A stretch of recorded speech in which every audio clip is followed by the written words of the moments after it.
Մահվան ու ինքնասպանության միջև գոյություն ունի անհասանելի տարածություն, որտեղ տագնապի մետամորֆոզն է։ Ենթագիտակցորեն պատկերացնում ես թաղմանդ ծեսը, սքո սարսափելի ճիճը, դագաղդ,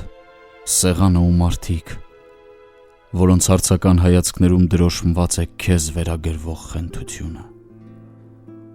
Ինքնասպանության մեջ արյունով գրված պոետիկ ռոմանտիզմ կա։ Դու դառնում ես մթում երկխոսող հիշողություն։ Հեռացումդ քեզ մոտենալու փորձ է, հիշեցման ցանկություն, վերջին գոռոց։ Նրանք քեզ կգտնեն բազալտե ժայռաբեկորների վրա, փտած, կոկորտներում զգալով կորուստի ցավը, գահավիժող ճիճդ երբեք չլսելով։ Կհայտնաբերվես 2 օր հետո, երբ որտնոտած մարմինդ մելանե շաղախ կհիշեցնի, իսկ դու ենթագիտակցորեն վերջին բողոքդ ուրիշ կերպ էիր տեսնում, ավելի հեքիաթային, թախծոտ, մամռոտ աստիճաններին պառկած, ձեռքերդ քնելուն սովոր թեթևությամբ, դեմքդ թեքած ու նեղացկոտ։ Իրականությունն ավելի սարսափելի էր, Կարեն։ Քեզ փակ դագաղով տարան, ոչ ոք չտեսավ լուսաթաթախ աչքերդ, չշոշափեց երկար ու նուրբ մատներդ, արյուն, մահ, արյուն, արտասուքներից ցամաքած դեմքեր ու լռությանը սերտաճաճ անաճյուն հոգեհանգիստ։ Ամենազարհուրելին կարոտի հրեշն է, քեզ անվերջ որոնելու ջերմախտը, ծանր է գրել, թանաքով պեղել, զսպելով արցունքներս, պատմել մահվան մասին, որ ստվերի պես շղթայել ու մթագնել է։ Առաջին հանդիպումս նրա հետ անփորձ, վշտասար սուր, մոր աչքերից թափվող ցողաթաթախ մահվան հետ, որ անուն ուներ։ Կարեն, ձեռքերս չէին հասնում, որ ես էլ հպվեի քո փայտե ուրվականին։ Այդ ժամանակ դու այնքան բարձր էիր, քեզ օդում սահելով տարան, ու խեղդող շոքը քո փայտե հեռացմամբ ամփոփեց մեր մանկությունը։ Հետո հողը ամուր ծածկեց նյարդային ծիծաղդ, մնացածը չեմ հիշում։ Գիշերվա ժամը 4-ն է, դու ինձ հետ ես։ Զգում եմ ներկայությունդ, շնչառությունդ, իրականության խաբկանքը, ուզում եմ սեղմել ձեռքդ, խոսել հետդ։ Երբ ձեր տուն եմ գալիս, թվում է, եթե լարեմ լսողությունս, կընկալեմ ձայնդ։ Սենյակը դասավորված է այնպես, ինչպես դու ես թողել քո գնալուց առաջ։ Միայն պատից կախված ծովի կտավը չկա, այն ծովի, որտեղ փափագում էիր լինել։ Դու այդպես էլ չտեսար թաց,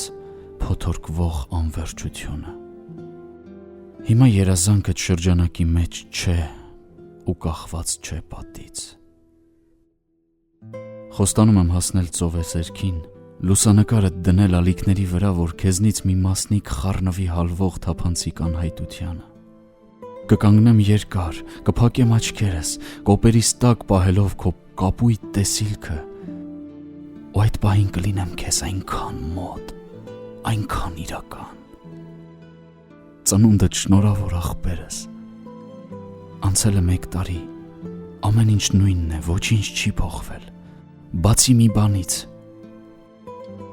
Ես քեզնից 1 տարով մեծ եմ։ Դու հավերժ կմնաս 25-ամյա ժպտերես ու խելառ պատանին։ Խմում եմ քո ձևով, կար, հիշում ես։ Գնաց։ Դու ճիշտ էիր, մարդկանց վստահել պետք չէ, իսկ ես վիճում էի։ Շրջապատն այնքան հարթված է, այնքան անկյանք, այնքան անտարբեր, որ ստիպված ես հարմարեցնել բառերդ, որպեսզի նրանք չկորչեն։ Անզորությունը հոսում է թղթերի վրա, աչքերիս սերտաճող դատարկությունից մարմինս թմրում է, ճգնում եմ վերհիշել, որովհետև վաղուց քեզ չեմ տեսել, չես հայտնվել անգամ երազիս մեջ։ Կարեն, հարազատս, կյանքի թվերը մեծացնում են մեզ, ներկայիս ծանրության տակ մնացածներիս և անջատող տարածությունը ավելի է մոտեցնում ապագայի մեր հանդիպումը։ Հարկավոր է ներսում կրել ժամանակի հոսքի մեջ գոյություն ունեցող ջրի կաթիլների երաժշտությունը, մինչև ներկայությունդ անհետանա, աղմուկը խլացնի հիշողությունը ու հանդարտ իջնող ձյան փաթիլները փշրվեն ոտնահետքերի ծանրությունից։ Չենք տխրում, խմում ենք ինչպես առաջ, անձայն։ Հավատա չեմ մեղադրում, դա քո ամենաբարձր թռիչքն էր, ամենաերկար ճախրանքը, ծնունդդ շնորհավոր, խմեցինք։ Լուսանում է, ինչ-որ թույլ սառնություն է հոսում պատուհանից, որ գալիս ու թեթև լիզում է ճակատս։ Ցտեսություն, եղբայրս, ցտեսություն իմ հեռացող տխրություն, չմոռանաս մեզ, քիչ ծխի։